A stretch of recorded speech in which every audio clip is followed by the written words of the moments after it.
kami dari kelompok 5 akan menjelaskan tata cara ibadah haji dan umroh. Perkenalkan, saya Naila Al-Karomah. Saya Indri Tulinaya. Saya Eka Sari. Saya Romi Arju Senang Tatami. Selamat menyaksikan. Assalamualaikum warahmatullahi wabarakatuh.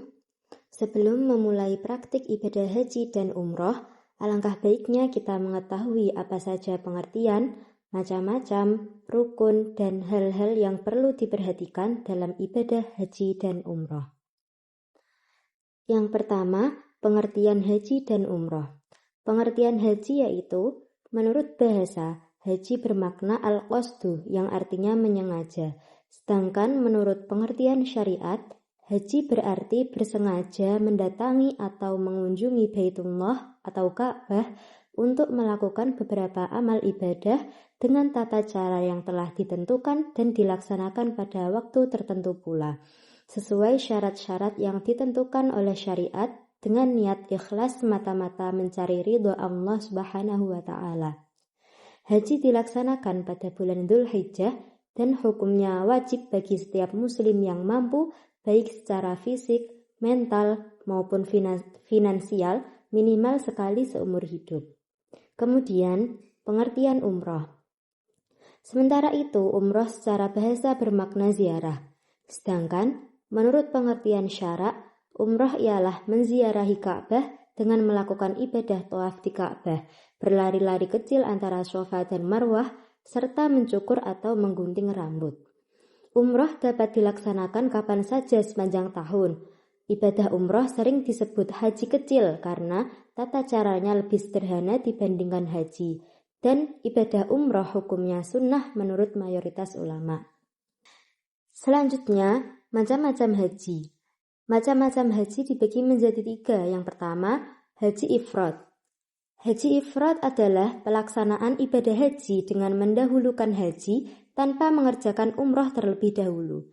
Setelah seluruh rangkaian haji selesai, jamaah dapat melaksanakan umroh jika menghendakinya. Haji ifrad tidak mewajibkan pembayaran dam. Yang kedua, haji tamattu. Haji tamattu adalah pelaksanaan umroh terlebih dahulu pada bulan haji. Kemudian setelah selesai umroh, jamaah bertahalul. Selanjutnya pada tanggal 8 Dzulhijjah, jamaah kembali berihram untuk melaksanakan haji. Jenis haji ini paling banyak dilakukan oleh jamaah Indonesia dan mewajibkan pembayaran dam bagi yang mampu. Yang ketiga, haji qiran.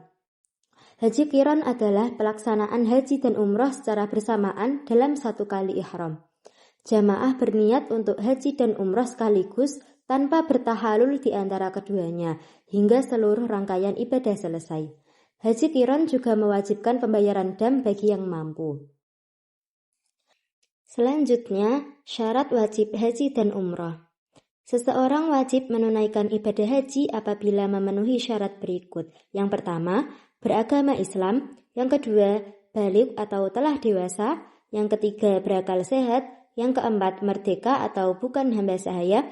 Yang kelima, mampu atau istita'ah, yang berarti mampu secara fisik, finansial, memiliki keamanan perjalanan, dan kesempatan untuk berangkat. Selanjutnya, rukun haji dan umroh. Yang pertama, rukun haji adalah amalan yang harus dilaksanakan dan tidak dapat diganti dengan dam. Adapun rukun-rukun haji meliputi yang pertama, ihram, yang kedua, wukuf di Arafah, yang ketiga, tawaf ifadah, yang keempat, sa'i antara bukit Safa dan Marwah, yang kelima, tahallul atau mencukur atau memotong rambut, yang terakhir, tertib atau melaksanakan rukun sesuai urutan. Selanjutnya adalah rukun umroh. Rukun umroh terdiri dari ihram, tawaf, sa'i, tahallul, dan yang terakhir tertib. Selanjutnya, amalan sunnah dalam haji dan umroh. Beberapa amalan sunnah yang dianjurkan antara lain, pertama, mandi sebelum mengenakan ihram. Yang kedua, memakai pakaian ihram yang bersih dan rapi. Yang ketiga, memperbanyak membaca talbiyah selama ihram. Yang keempat, memperbanyak doa, zikir, membaca Al-Quran, dan bersedekah. Yang kelima, mencium atau mengusap hajar aswad apabila memungkinkan tanpa menyakiti orang lain. Dan yang terakhir, melaksanakan sholat sunnah setelah tawaf jika memungkinkan. Selanjutnya, larangan-larangan saat ihram. Selama berihram, jamaah haji maupun umroh wajib menghindari hal-hal berikut. Yang pertama, memakai wangi-wangian pada badan atau pakaian setelah berniat ihram. Yang kedua, memotong atau mencabut rambut dan memotong kuku dengan sengaja. Yang ketiga, berburu, membunuh, atau membantu berburu binatang buruan di tanah haram. Yang keempat, melakukan akad nikah, menikah, atau menikahkan orang lain. Yang kelima, berhubungan suami istri atau melakukan perbuatan yang mengarah kepadanya. Yang keenam, bertengkar, berkata kasar, berbuat maksiat atau melakukan perbuatan yang dapat mengurangi kesempurnaan ibadah.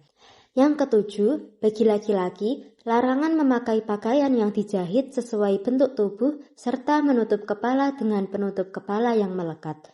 Dan yang kedelapan, bagi perempuan, larangan memakai cadar atau penutup wajah dan sarung tangan selama ihram. Apabila larangan tertentu dilanggar, sebagian di antaranya mewajibkan jamaah membayar dam atau denda sesuai ketentuan syariat. Selanjutnya, setelah kita mengetahui apa saja pengertian, macam-macam, rukun, dan hal-hal yang perlu diperhatikan dalam ibadah haji dan umroh, selanjutnya kita akan mempraktikkan tata cara ibadah haji dan umroh. Selamat menyaksikan.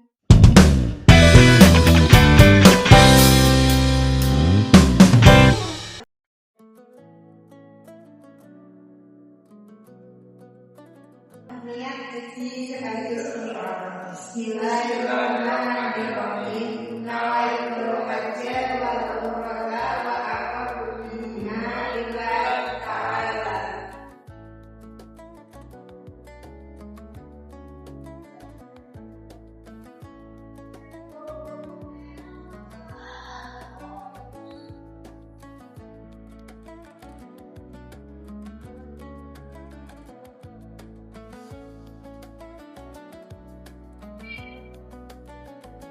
Allahu Akbar. Allahu Akbar. Allahu Akbar.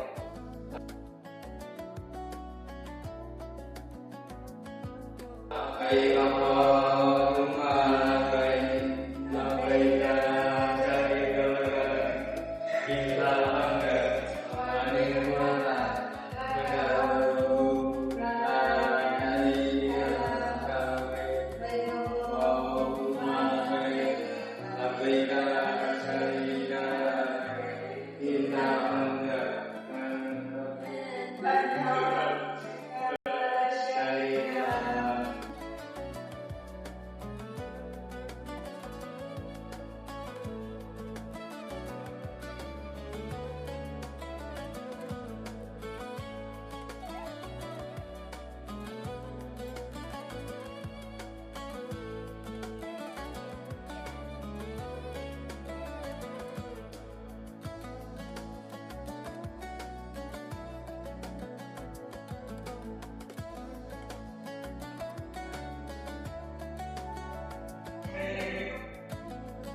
Sekian dari kelompok kami, semoga bermanfaat. Wassalamualaikum